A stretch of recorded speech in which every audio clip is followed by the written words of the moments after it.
Alright guys, स्वागत है आपका इस वीडियो में। तो फाइनली यार मैं बहुत दिनों बाद ये एपिसोड लेके आया हूँ, मतलब ये वीडियो पहले शुरू कर लेते हैं, बाकी बातें वीडियो के एंड में ही करेंगे, ठीक है ना। अब यार एपिसोड की शुरुआत में यहाँ पे हमें रेंजी का सीन दिखाया जाता है और आपको पता ही होगा यार, कैप्टन ब्याकुया ने बोल दिया था कि रेंजी को जेल के अंदर डाल दो, इसलिए उसको यहाँ पे रखा गया होता है, क्योंकि ऑब्वियस सी बात है उसने बिना किसी को इन्फॉर्म किए वो चला गया था इचिगो से लड़ने के लिए, ठीक है। इतना तो याद ही होगा आपको मेरे ख्याल से, है ना। और तभी यहाँ पे हमें दिखाया जाता है कि उसके साइड में एक अजीब सा क्रीचर आता है। इसको गोरेला तो नहीं बोल सकता क्योंकि उसकी पूंछ पे एक सांप भी होता है। अब मैं बता दूं कि ये और कोई नहीं बल्कि ज़ाबिमारू होता है। अब यार जो रेंजी की ज़ानपोकुटो है उसका नाम ज़ाबिमारू है और ये उसी की एक रियल फॉर्म कह सकते हो तुम, ठीक है ना। ये रेंजी का मजाक टाइप उड़ा रहे होते हैं। ज़ाबिमारू यही कह रहा होता है कि हम पूरी तरह से लड़ने के लिए तैयार है, तुम कब तैयार होगे, हमें फिर से जांगेत्सु से लड़ना है और अगली बार पक्का हम जीतेंगे। तो रेंजी कहता है कि तुम पागल हो क्या, उस समय सो रहे थे क्या तुम जब हम लड़ाई कर रहे थे, वो अब मेरा कोई दुश्मन वगैरह नहीं है, ठीक है। तो ज़ाबिमारू पूछता है कि फिर दुश्मन कौन है तुम्हारा, अब किससे लड़ोगे तुम। दूसरा यहाँ पे हमें दिखाया जाता है इचिगो का सीन। अब आपको याद ही होगा इचिगो वर्सेस कुचिकी होने वाला था, मतलब कैप्टन कुचिकी, ओके। अब ब्याकुया यही कहता है कि अब तुम मेरे पास और कोई चारा नहीं छोड़ रहे, ठीक है ना, तुम मेरे को हजारों साल में भी नहीं हरा पाओगे, ठीक है ना। तो यहाँ पे रुकिया इचिगो को भागने के लिए कहती है और जैसे ही इधर कैप्टन कुचिकी अटैक करने वाला होता है तभी यहाँ पे आ जाती है योरुइची, ठीक है। अब आपको ये वाला सीन तो याद ही होगा, मतलब पिछले एपिसोड के एंड में हमें ये सीन दिखा दिया गया था, ओके। ब्याकुया कहता है कि स्टेल्थ फोर्स की पुरानी सुप्रीम कमांडर यहाँ पे क्या कर रही है। तो ऑब्वियसली बात है ब्याकुया यहाँ पे जानता है योरुइची को, ऐसी कोई बात नहीं है कि यहाँ पे कोई नई बंदी आ गई है, ओके। तो इचिगो यहाँ पे योरुइची को साइड हटने के लिए कहता है उससे लड़ने के लिए, लेकिन यहाँ पे योरुइची को पता होता है कि वो ब्याकुया को इस फॉर्म में नहीं हरा सकता, इसलिए वो उसको कहती है तुम बेवकूफ कहीं के, इसे हराओगे तुम। यहाँ पे वो आते साथ ही एक काफी खतरनाक अटैक करती है इचिगो की चेस्ट पे और भाई खून ही निकल जाता है यार इचिगो की चेस्ट में से। ये काफी खतरनाक अटैक होता है। अब यहाँ पे समझ ही नहीं आता इचिगो को यहाँ पे चल क्या रहा है, जिसके बाद तुरंत ही इचिगो बेहोश हो जाता है। अब यार भले किसी ने देखा हो या ना देखा हो, लेकिन उकिटाके ये स्किल देख लेता है। वो कहता है कि मेडिसिन, तुमने इतना खतरनाक अटैक किया कि डायरेक्टली उसके ऑर्गन्स में मेडिसिन पहुंचा दी, तुम क्या करना चाहती हो इसके साथ योरुइची। तो ब्याकुया कहता है फिर चाहे तुम कुछ भी कर लो, इससे कोई फायदा नहीं है, तुम यहाँ से बच के नहीं जा पाओगी, ठीक है।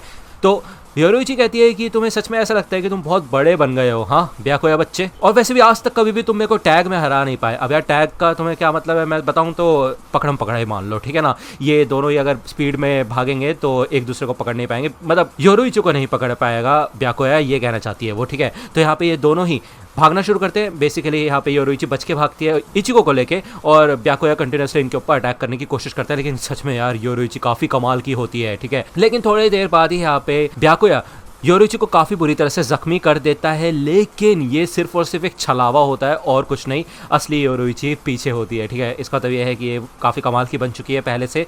ब्याकुया इससे शॉक हो जाता है और जाने से पहले योरुइची ऊपर आ जाती है और वो यही कहती है कि बस 3 दिन दो मुझे, मैं इस लड़के को तुमसे ज़्यादा ताकतवर बना दूंगी, अगर तुम हमारे पीछे आना चाहते हो तो आ सकते हो, फ्लैश मास्टर योरुइची को तुम जैसे लोग नहीं पकड़ सकते, ठीक है ना। तो यार यहाँ से भागने लग जाती है योरुइची, जिसके बाद यहाँ पे भाई तंग आ जाता है ब्याकुया, वो इधर से जाने लग जाता है। तो उकिटाके कहता है कि तुम तो यहाँ पे रयोका को पकड़ने आए थे ना, तो क्या हुआ। तो ब्याकुया कहता है यार मेरा इंटरेस्ट खत्म हो चुका है, आप जो करना चाहते हो कर लो इनके साथ, ठीक है। इधर रुकिया बेहोश हो जाती है, ओके। तो उकिटाके इधर सेंटारो और कियोने को बुलाता है, क्योंकि भले इन दोनों को ही उसने कहा था कि पीछे रुकना, लेकिन फिर भी पीछे आए होते हैं। और ये लोग कहते हैं कि आपको कैसे पता हम यहाँ पे है। तो उकिटाके कहता है कि मैंने तुम्हें मना किया था लेकिन तुम फिर भी आए, मेरे को एहसास हो गया था। एनीवे इधर उधर की बातें होती है इन दोनों के बीच में, लेकिन उकिटाके इधर कियोने को कहता है कि स्क्वाड 4 को कॉन्टैक्ट करो, ठीक है, और ये जितने भी जख्मी लोग हैं ना इनको ट्रीटमेंट दो, ओके, और कुचिकी को फिर से सेल में ले जाओ। अब उकिटाके देखते हैं यहाँ पे गांजू की भी हेल्थ काफ़ी ज़्यादा बुरी हो रखी होती है, तो उकिटाके कहता है कि गांजू को भी ट्रीटमेंट के लिए ले जाया जाए, ठीक है। अब इधर ऑब्वियसली बात है उसका ये कहना होता है कि आइजन की डेथ हो चुकी है और ये लोग आउटसाइडर्स हैं, तो इनको सज़ा देना या फिर जान से मारना कोई सोल्यूशन नहीं बनता। हो सकता है इनके पास कोई इन्फॉर्मेशन हो आइजन को लेके, ठीक है, इसलिए यहाँ पे यही प्लान होता है उसका, ओके। अब यार हानाटारो भी इधर ही मौजूद होता है, वो ये सब कुछ देख रहा होता है। उसे ऐसा लगता है कि उसको भी सज़ा मिलेगी क्योंकि उसने रयोका का साथ दिया, लेकिन उकिटाके कहता है कि तुमने मेरे सबॉर्डिनेट का साथ दिया है, ठीक है, तो मैं ऐसे तुम्हें खड़े खड़े मरते नहीं देख सकता, ओके ना। तो सिंपल सी बात है, यहाँ पे सबॉर्डिनेट और कोई नहीं बल्कि रुकिया कुचिकी है, ओके।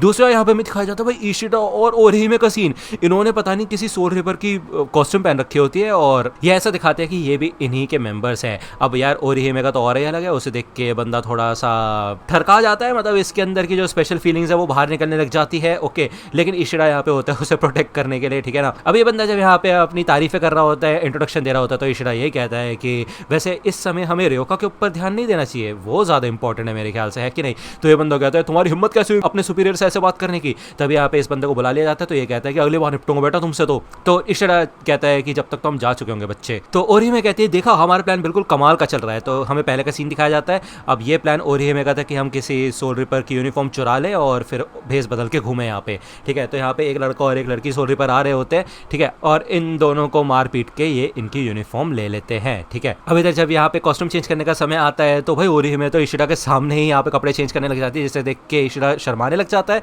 तो उसको ध्यान में रखते हुए ओरिहिमे एक ड्रेसिंग स्पेस बनाती है और इशिरा को कहती है कि तुम अंदर जाके चेंज कर सकते हो। तो इशिरा कहता है भाई अंदर तो उसे जाना चाहिए था ना, मैं क्यों यहाँ पे अंदर आके कपड़े चेंज कर रहा हूँ। तो यहाँ पे हमें फिर से अभी का सीन दिखाया जाता है। तो ये लोग सोचते हैं कि भाई यार इनको इचिको के पास भी जल्द से जल्द जाना है, उसकी मदद कर रही है जाके। तो ये जब यहाँ से जा रहे होते तो हमें दिखाया जाता है भाई ये रोबोट का बच्चा यहाँ पे होता है। भाई क्या नाम था इसका यार, मायूरी। तो भाई मायूरी ने इनकी सारी की सारी बातें सुन ली होती है और सच बताओ तो यार कैप्टन से सामना होगा डायरेक्टली अब इनका, मेरे ख्याल से, है कि नहीं। दूसरा यहाँ पे हमें फिर से गुफा का सीन दिखाया जाता है जहाँ पे योरुइची फिर से इचिको को यहाँ पे लेके आ चुकी होती है, ओके। और उसे एहसास होता है कि काफी समय बाद उसने इतनी फुर्ती दिखाई है और ऐसा लगता है कि काफी लंबा ब्रेक ले लिया था उसने, ठीक है। थोड़ी देर इंतजार करती है वो और इचिको को होश आता है, उसे याद आता है कि भाई काफी खतरनाक अटैक किया था योरुइची ने उसके ऊपर। तो योरुइची के ऊपर काफी गुस्सा हो जाता है इचिको और उसका कॉलर वगैरह पकड़ लेता है। वो कहता है कि तुम मेरे को यहाँ पे क्यों लेके आई, तुम्हें पता है ना गांजू, हानाटारो, रुके सबकी जान खतरे में, अब वो सारे मारे जाएंगे। तो योरुइची कहते तुम समझते क्या हो अपने आप को, तुम्हें क्या लग रहा है तुम्हारा थोड़ा सा भी चांस बनता है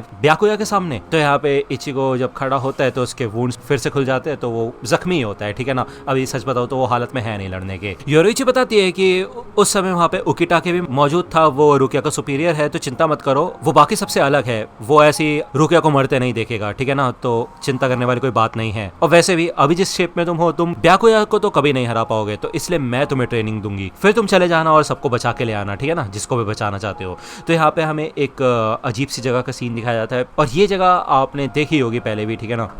योरुइची यहाँ पे इचिको को बताती है कि क्या तुम्हें पता है कि तुम्हारी ज़ांपोकुटो कांस्टेंट रिलीज पे है।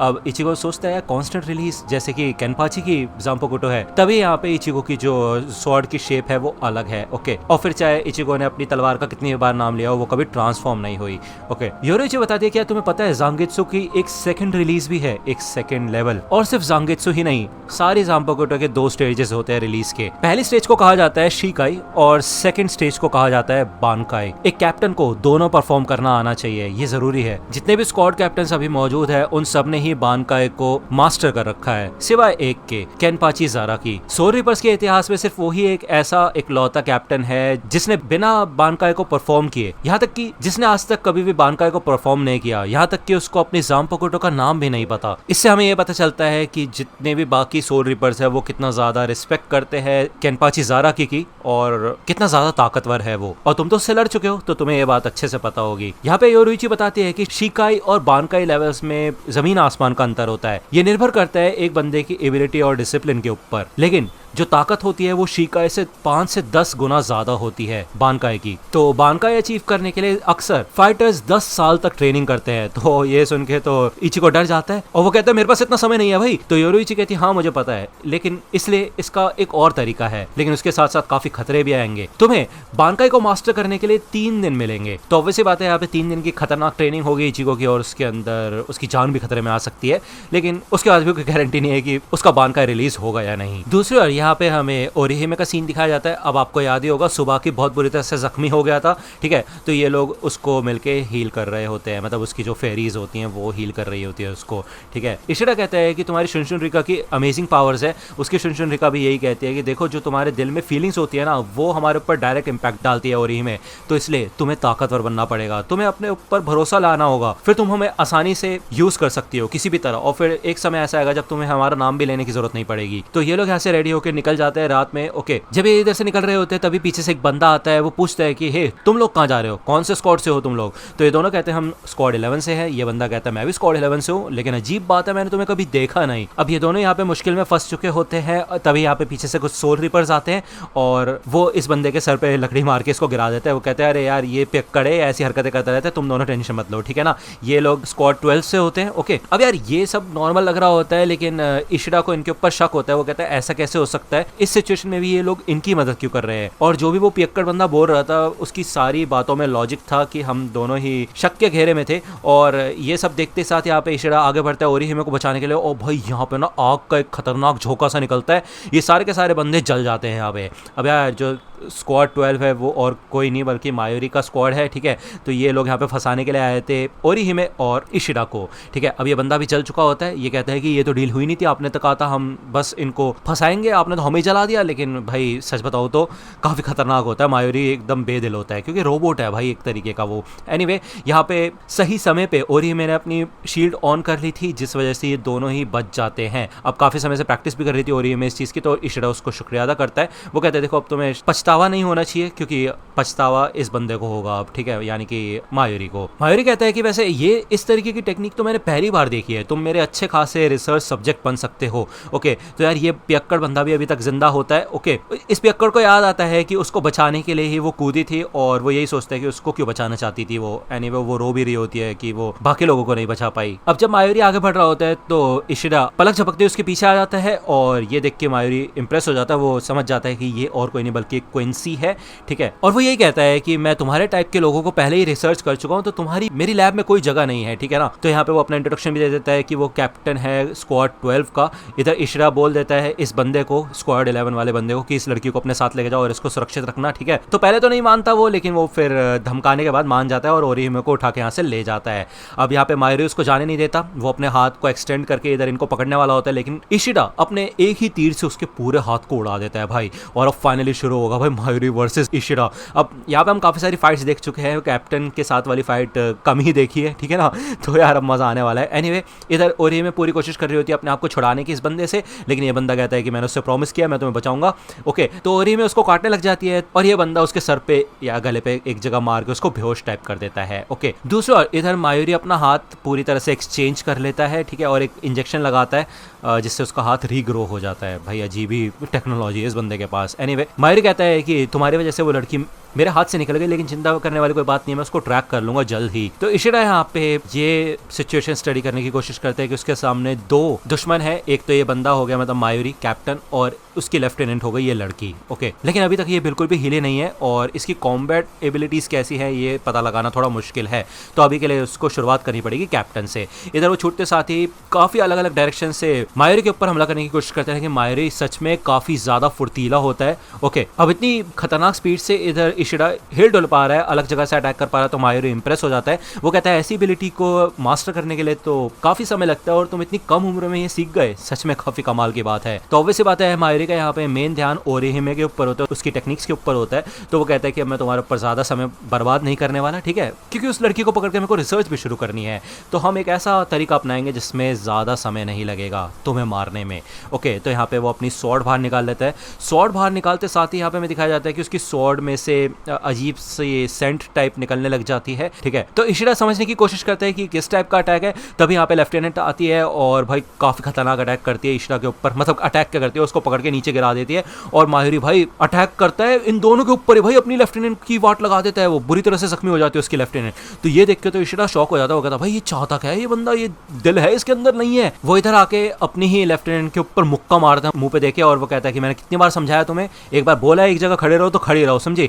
तो यहाँ पे वो माफी वगैरह मांगने लग जाती है। ओके, तो इशिरा को गुस्सा आता है कि वो कैसे उसे ट्रीट कर सकता है, मतलब इशिरा को मारने के लिए भाई उसने अपनी सबऑर्डिनेट की जान भी दाव पे लगा दी। ओके, अब यार एक अटैक हो चुका होता है इशिरा के ऊपर। इस अटैक के बाद यहाँ पे उसकी जो बॉडी है वो काइंड ऑफ पैरालिसिस में चली जाती है, ठीक है ना। यही स्पेशलिटी है मायोरी की तलवार की। भले यहाँ पे उसके लेफ्टिनेंट के ऊपर भी सेम अटैक हुआ है, तो उसके भी वाइटल ऑर्गन्स काम करना धीरे धीरे करके बंद कर जाते हैं। तो यार मायोरी आते साथ उसके पेट पे लात देके मारता है और कहता है कि तुम मेरी बेइज्जती कर रही हो, तुम्हें क्या लगता है कि तुम्हारी बॉडी इतने छोटे से कट से ऐसी खत्म हो जाएगी बस। तो यहाँ पे इशिरा को गुस्सा आना शुरू होता है। वो कहता है कि ये तो तुम्हारी ग्रुप की बंदी है, तो इसको इतना क्यों मार रहे हो तुम। तो मायोरी कहता है कि क्या तुम भी मेरी इंसल्ट कर रहे हो क्या, तुम्हें ऐसा लगता है कि ये इतनी सी चीज से मर जाएगी, एक ऐसी बॉडी जिसको मैंने ही बनाया है।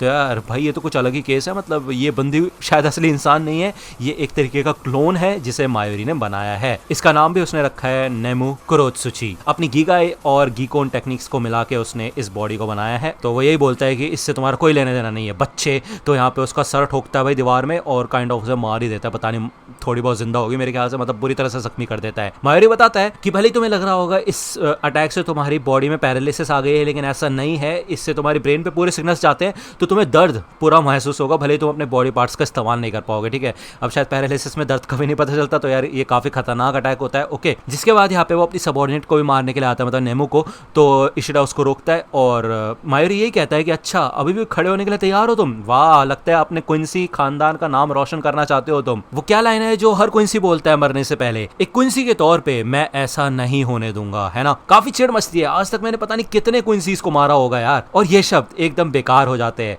जब मैं रिसर्च एंड डेवलपमेंट का चीफ बना था तब क्विंसी काफी ज्यादा रेयर थे, इतनी आसानी से नहीं मिलते थे, लेकिन जो भी मिले थे उनके ऊपर मैं अच्छे से रिसर्च करता था। तो यार हमें दिखाया जाता है कि जो ग्रैंडपा थे इशिडा के, उसको मारने के लिए मायोरी ने ही भेजा था सोल रिपर्स को। मायोरी बताता है कि वो एक लास्ट स्पेसिमेन था मेरे पास जो कि एक बुढ़ा आदमी था, वो अपने पोते का नाम ले जा रहा था बस बार बार लगातार। कितना नाक में दम किया उसने मेरे, इतने एक्सपेरिमेंट के बाद भी मैंने उसकी बॉडी की फॉर्म को बनाए रखा। तो यहाँ पे उसने फोटो भी ली होती है और ये फोटो वो भाई फेंक के देता है इधर इशिडा को। इशिडा को याद आता है अपने सारे मोमेंट्स अपने ग्रैंडपा के साथ, ओके। अब मायोरी कहता है कि यार क्या नाम ले रहा था वो अपने अप्रेंटिस का, क्या नाम था उस पोते का, यार क्या फर्क पड़ता है। इतने में यहाँ पे भाई और ही चेंज होने लग जाता है इशिडा का, क्योंकि उसको सच में काफी ज्यादा गुस्सा आता है। वो कहता है मैं बताता हूँ तुम्हें कि उसके पोते का क्या नाम था। उसके पोते का नाम था ओरियो इशिडा, और सोकेन इशिडा मेरे टीचर थे, मेरे ग्रैंडफादर थे वो। तो यहाँ पे वही लाइन रिपीट करता है यहाँ पे इशिडा कि एक क्विंसी होने के नाते आज मैं तुम्हें जान से मारने वाला हूँ, ठीक है। तो यहाँ पे फाइनली अब इशिडा सीरियस हो चुका है, भले उसकी हाफ बॉडी इधर पैरालिसिस मोड पे है, अब पता नहीं वो उसको कैसे बीट करेगा, लेकिन देखेंगे, चिंता करने वाली कोई बात नहीं है। एनीवे इधर इशिडा की इस फॉर्म को देख के मायोरी भी थोड़ा शॉक हो जाता है, उसे इस बात का यकीन नहीं होता कि जो इसकी बॉडी का पैरालिसिस है उसके बावजूद यहाँ पे वो खड़ा कैसे हो पा रहा है। तो ये एक टेक्निक है रानसो तेंगाई करके, ठीक है ना, जो अनगिनत थ्रेड्स होते हैं स्पिरिट पार्टिकल्स के, उनको ट्विस्ट किया जाता है और भाई एक तरीके से अपने बाकी बॉडी पार्ट्स को कंट्रोल किया जाता है। भले यहाँ पे इशिडा की जो बॉडी है लेफ्ट साइड की वो एक तरीके से पैरालाइज हो चुकी है, लेकिन इशिडा इतना ज़्यादा एक्सपीरियंस हो चुका है स्पिरिचुअल एनर्जी को लेके कि वो उनको थ्रेड्स की तरह कंट्रोल करके अपने हाथों को कंट्रोल कर सकता है अब, ठीक है। जो बूढ़े क्विंसीज हुआ करते थे उन्होंने अनगिनत हॉलोस से लड़ते लड़ते इस टेक्निक का इजाद किया था, यहाँ तक कि अगर उनके हड्डियों के टुकड़े टुकड़े भी हो जाते थे ना तब भी ये टेक्निक काफी कारगर रहती थी। मतलब अगर पूरी बॉडी मिट्टी में मिल जाएगी ना तब भी यहाँ पे क्विंसीज लड़ सकते हैं, मतलब इतनी खतरनाक टेक्निक है ये, ठीक है। तो यहाँ पे इशिडा लड़ने के लिए तैयार हो जाता है। अब मायोरी बताता है कि आज तक वो 2661 सब्जेक्ट्स को स्टडी कर चुका है, ठीक है, लेकिन एक भी इस तरीके की टेक्निक का इस्तेमाल नहीं कर सकता था। तो यार यहाँ पे ये दोनों ही प्रॉपरली लड़ने के लिए तैयार है। मतलब मायोरी पहले सीरियस नहीं ले रहा था इशिडा को, लेकिन अब वो उसको जीनियस बोलता है क्योंकि उसने इतने कम समय में रानसो टेंगाई का इस्तेमाल करना सीख लिया, जो कि एक डिफेंस टेक्निक है। इशिडा यही कहता है कि जब तक मैं अपने मास्टर का बदला नहीं ले लेता, फिर चाहे मैं मर ही क्यों ना जाऊं, फिर चाहे मेरे टुकड़े टुकड़े क्यों ना हो जाए, मैं हार नहीं मानूंगा। यहाँ पे हमें इशिडा के बचपन का सीन दिखाया जाता है। उसके डैड उसे कहते हैं कि बेटा मैंने तुम्हें कितनी बार मना किया है कि अपने ग्रैंडपा के पास मत जाया करो, वहां पे जाना बंद कर दो, तुम्हें पता है ना मरे हुए इंसान को बचाने का कोई मतलब नहीं बनता, तुम्हें अपने पढ़ाई पे ध्यान देना चाहिए, ठीक है ना, और जिंदा लोगों के ऊपर ध्यान देना चाहिए। तो इशिडा अपने डैड से पूछता है कि आप क्विंसीज से इतना नफरत क्यों करते हैं। तो उसके डैड यही बोलते हैं क्योंकि क्विंसी बनने में कोई भी फायदा नहीं है। तो इशिडा यही याद करता है कि हाँ ये बात तो सच कहते थे उसके डैड, क्योंकि उस समय क्विंसीज को ज्यादा पूछा नहीं जाता था, यहाँ तक कि वो अपने लिए खाने का इंतजाम भी नहीं कर पाते थे और अपने फैमिली को संभालने में सच में काफी ज्यादा प्रॉब्लम हो जाती थी। जबकि यहाँ पे क्विंसीज का काम था हॉलोस से लड़ना, उनको मारना। हॉलोस यहाँ पे इंसानों को नुकसान पहुंचाते थे। तो इशिडा ने उस समय फैसला किया था, वो अपने मास्टर से कहता है कि मैं भी स्ट्रॉन्ग बनना चाहता हूँ, ठीक है, मैं भी क्विंसी बनना चाहता हूँ जिससे कि मैं सब लोगों को हॉलोस से बचा सकूं। अगर मैं ऐसा करता हूँ तो हो सकता है एक न एक दिन मेरे पिता भी क्विंसीज की तारीफ करें। इशिडा के ग्रैंडपा उसे यही बताते हैं कि जो भी तुम करना चाहते हो वो उस चीज पे डिपेंड करता है कि तुम किसे बचाना चाहते हो। तो इशिडा पूछता है कि फिर मेरे पिता किस चीज को बचाना चाहते हैं, पैसे को। तो उसके ग्रैंडपा बताते हैं कि ये चीज तुम्हें समय आने पे पता चल जाएगी, सही समय पे, लेकिन तब तक के लिए मैं तुम्हें ये देना चाहता हूँ। तो यार ये वही बॉक्स है, ठीक है, जिससे यहाँ पे ट्रेनिंग कर रहा था इशिडा। अब यहाँ पे बीच बीच में हमें उसकी फाइट का भी सीन दिखाया जाता है। अगर आप ये फाइट सीन्स देखना चाहते हो तो मैं टेलीग्राम चैनल पे इस एपिसोड को अपलोड कर दूंगा, मतलब लिंक वगैरह शेयर कर दूंगा, तो जाके वहां से देख सकते हो। तो ये एक ऋषि ग्लव था, ओके। इस ग्लव की मदद से यहाँ पे स्पिरिट पार्टिकल्स को हाई लेवल पे अलग अलग किया जा सकता था, ठीक है, उनको कंट्रोल किया जा सकता था। इसलिए यहाँ पे इशिडा उस समय इस चीज की ही ट्रेनिंग कर रहा था, क्योंकि इसकी ट्रेनिंग सच में काफी ज्यादा खतरनाक है। यहाँ पे दिन रात उसने इस चीज की ट्रेनिंग की थी। और फाइनली यहाँ पे हमें इस फाइट का सीन दिखाया जाता है और इशिडा अपने ग्रैंडफादर की बात याद करता है। उसके ग्रैंडपा ने उसे यही कहा था कि तुम्हें कभी भी इस ग्लव को उतारना मारना नहीं है, क्योंकि ऐसा करने से उस समय तुम्हारी जो स्पिरिचुअल पावर होगी वो सच में काफी हद तक बढ़ जाएगी, इतनी ज्यादा बढ़ जाएगी और तुम्हारे अंदर की जो ताकत की आग है वो तुम्हें ही जला देगी। ठीक है, अगर तुम इस ग्लव को उतारते हो तो तुम्हारे अंदर अनंत ताकत आ जाएगी, तुम काफी ज्यादा खतरनाक बन जाओगे,